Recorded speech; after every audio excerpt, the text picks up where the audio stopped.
বন্ধুরা, তোমাদের কি মনে হয় যে আইপিএল 2025 এখানে থামিয়ে দেওয়া উচিত? আইপিএল 2025 ইন্ডিয়া ভার্সেস পাকিস্তান যুদ্ধের জন্য কি এখানে রদ করে দেওয়া উচিত? তোমাদের কি মনে হয়? এখন পর্যন্ত সোশ্যাল মিডিয়াতে অনেক ধরনের ট্রেন্ড চলছে, ফেক নিউজ ছড়িয়ে পড়ছে। আজকে আমি তোমাদের বলবো যে আসল সত্যটা কি। কারণ একটার পরে একটা ম্যাচ, যেরকম দিল্লি ভার্সেস পাঞ্জাব ম্যাচে তারা 11 ওভারে 121 রান করেছিল, তারপরে থেকে আর খেলা হয়নি। বলা আছে যে লাইটের জন্য, কিন্তু সেখানে প্রবলেম ছিল আলাদা, কারণ সেখানে সাইরেন বাজছিল। পরবর্তীতে খেলা হবে, আর পরবর্তী ম্যাচগুলো যে পরপর খেলানো ছিল আরসিবি ভার্সেস লখনৌ বা অন্যান্য ম্যাচ, সেগুলো রদ করে দেওয়া হয়েছে শুধুমাত্র যুদ্ধের জন্য। বন্ধুরা, তোমাদের কি মনে হয় না যে যুদ্ধ আগে না খেলা আগে? যেখানে যে আমাদের জন্য আর্মি বা ফোর্স বা অন্যান্য বিভিন্ন ধরনের ফোর্সরা মাঠে মৃত্যুর সাথে লড়াই করছে, সেখানে গিয়ে আমাদের খেলাকে প্রাধান্য দেওয়া উচিত না? এটা কোনো দিনই না।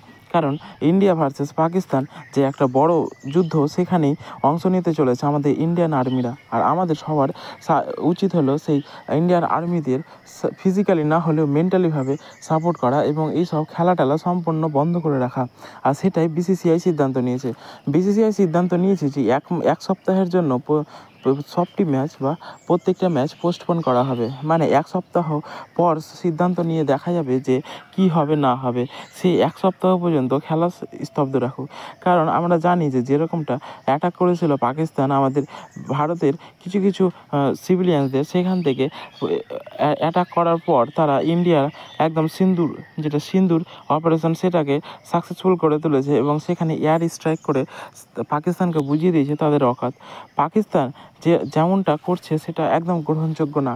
তার জন্যই পাকিস্তানের সাথে ইন্ডিয়া আর কোনো দিনই খেলবে না। না কোনো আইসিসি ইভেন্ট খেলবে, আর না কোনো চ্যাম্পিয়ন্স ট্রফি খেলবে।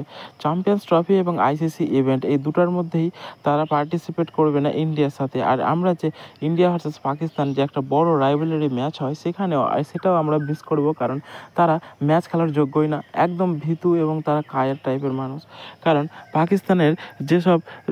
পাকিস্তানের ক্রিকেট দলের তো সেরকম কোনো ব্যাপার নেই, কিন্তু পাকিস্তানের যে সিলেকশন কমিটি রয়েছে বা পাকিস্তানের যে বোর্ড রয়েছে বা যে দেশের অর্থনীতি ব্যবস্থা আছে, সেগুলি ভারতের বিপক্ষে যাওয়া মানে পুরো বিশ্বের বিপক্ষে যাওয়া। তার সাথে শুধু দাঁড়িয়ে থাকবে চায়না আর পাকিস্তান, আর সেখানে কেউ দাঁড়িয়ে থাকবে না যেটাতে।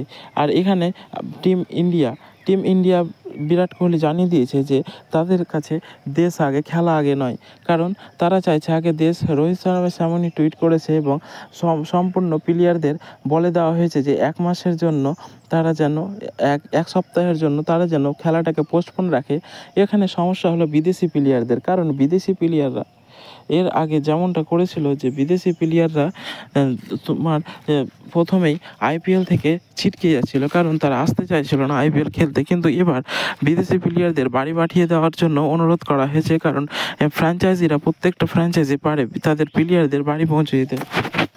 এখানে বিদেশি প্লেয়াররা ভয়ে কাঁপছে, কারণ ইন্ডিয়া ভার্সেস পাকিস্তান যখন যুদ্ধ হয় তখন খুব খাতরা যুদ্ধ হয় এবং খুব ভয়াবহ পরিণতি হয় সেটার সাথেই। সেই বিদেশি প্লেয়াররা চাইবে যে নিজের দেশে ফিরে যেতে এবং সেফটিতে থাকতে। সেখানে যে বিসিসিআই জানিয়ে দিয়েছে যে নিজের ফ্র্যাঞ্চাইজিকে যে যদি কারো কোনো সমস্যা হয় বা কোনো ছুটির দরকার হয়, তাহলে তারা ফ্র্যাঞ্চাইজির কাছ থেকে ছুটি নিয়ে যেতে পারে। সেখানে কোনো বিসিসিআইয়ের কোনো সমস্যা নেই। শুধুমাত্র বিসিসিআই জানিয়ে দিয়েছে যে এক সপ্তাহ পরে আমরা ম্যাচটা আবার পোস্টপোন করব। মানে এক সপ্তাহ ম্যাচ বন্ধ থাকবে, তারপর সিদ্ধান্ত নেওয়া হবে যে যুদ্ধের পরিস্থিতি কেমন। তারপরে সে আইপিএল খেলানোর সিদ্ধান্ত হবে। আর আইপিএল খেলানোর সিদ্ধান্তর জন্য যদি চায় যে ইন্ডিয়া যে অন্য দেশে আইপিএল করাবো, তাহলে সেখানে করাতেই পারে। সেখানে একদম ভরে দর্শক যাবে। কিন্তু সমস্যা হলো যে দেশের ব্যাপার, যেখানে ইন্ডিয়ান আর্মি এবং অন্যান্য স্পেশাল ফোর্সের পারিবারিক লোকরা যেমনভাবে তাদেরকে সাহায্য করেছে এবং সবসময় ফোনের এসএমএস দেখছে যে হয়তো এসএমএসটা তাদের ফোনে না ঢুকে যায়। এইরকম পরিস্থিতিতে যে ক্রিকেটকে বা কোনো এন্টারটেনমেন্টকে প্রাধান্য দেওয়া একদমই বোকামির কথা। আর সেটাই করেছে বিসিসিআই এবং ইন্ডিয়ার প্রধানমন্ত্রী এবং গৃহমন্ত্রী। সবার কাছে সবাই এখন একটাই প্রাউড ফিল করাচ্ছে যে ইন্ডিয়ার সাথে পাকিস্তানের যে যুদ্ধে, সেখানে ইন্ডিয়া একদম আছড়ে ফেলেছে পাকিস্তানকে সিন্দুর অপারেশনের মাধ্যমে। তো বন্ধুরা, তোমাদের কি মনে হয় যে আইপিএল কি এখন বন্ধ রাখা উচিত না খেলানো উচিত? কমেন্টে অবশ্যই জানাও।